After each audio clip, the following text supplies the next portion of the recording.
Rock out there, didn't we? Totally. We're joined by the singer of Thunder, Danny Bowes, and the band's guitarist and songwriter Luke Morley. Good morning, fellas. Lovely to see you. Morning. Nice to be here. Album number what? 14? 14. Feels like 41, but it is 14, yes. But you like working together. It's a strong partnership with you guys and the rest of the band. How do you look back on your many years of success together?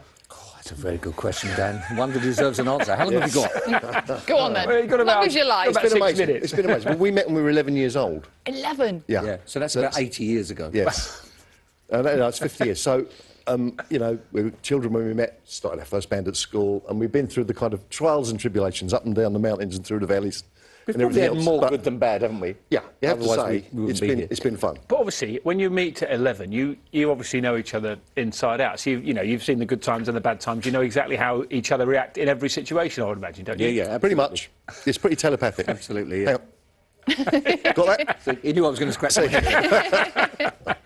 And actually, the new album, which is called Dopamine, it's about a really modern subject as well, isn't it? It's about our addiction to everyone seeing our lives and everything being out there. What made you write about that? It's kind of, well, there's two sort of themes that run through the album. One of them is social media and the role it plays in our lives. And the other is, because the album was written and conceived during the pandemic, it's a lot about that as well. It's how the two things kind of interact. It's a bit sort of, sounds complicated, but it isn't really. Because We're not that complicated. No, people. no, we're pretty really simple. not. Obviously, the pandemic made everybody kind of a bit more insular, introspective, sort of made them stop and examine their own lives, and lots of people were quite lonely and had a hard time. And so the telephone, this little device at the end of their arm, was the thing that connected them to the world. So that side of it's good, but of course we all know there's terrible, awful things about social media too. So lots of stuff there to write about for people like me, which is great. Of course, he couldn't go out and couldn't do anything anyway. Exactly. All he could do was write songs. Yeah.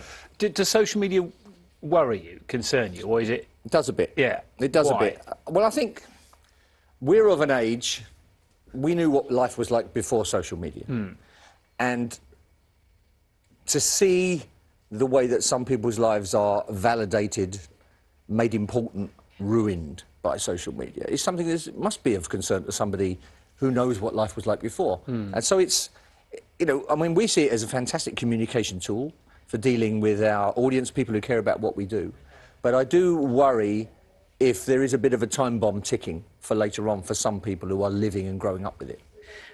You talked about the pandemic. Lots of musicians that we've spoken to in the last few months say actually that sense of isolation, being away from everybody, you know, you make a joke and say that you couldn't do anything else but write, but actually it did really help. Did it help you? It did massively, I have to say. You know, when lockdown first kicked in, funnily enough, we'd just released an album before, and we couldn't go out and tour it, and so it was, you know, very, very strange for a musician to not, you know, to make an album, put all the work in, do that, and then to actually not go out and get the payoff, if you like. So that was odd. Obviously, we haven't got time for that.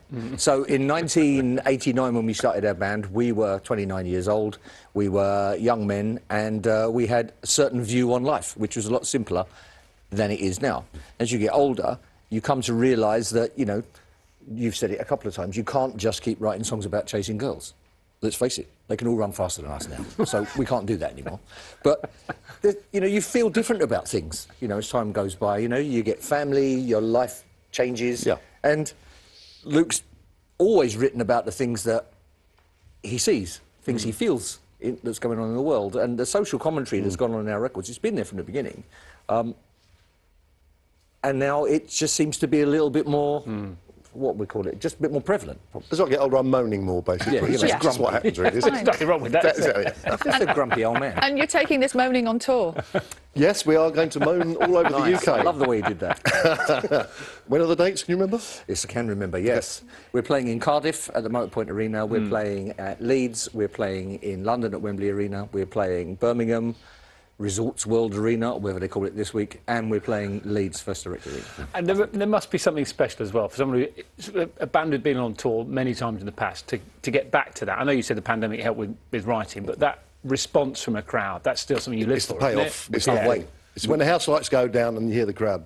It's We something, can't wait. Yeah, and you do miss that feeling. It's very addictive. But we announced these shows in 2019 for 2020. Of course, that got cancelled. Yeah, goodbye, yeah. And it's gone again, and so here we are, finally, you know, just about to get the chance to do it. I just hoping and praying that nothing else happens.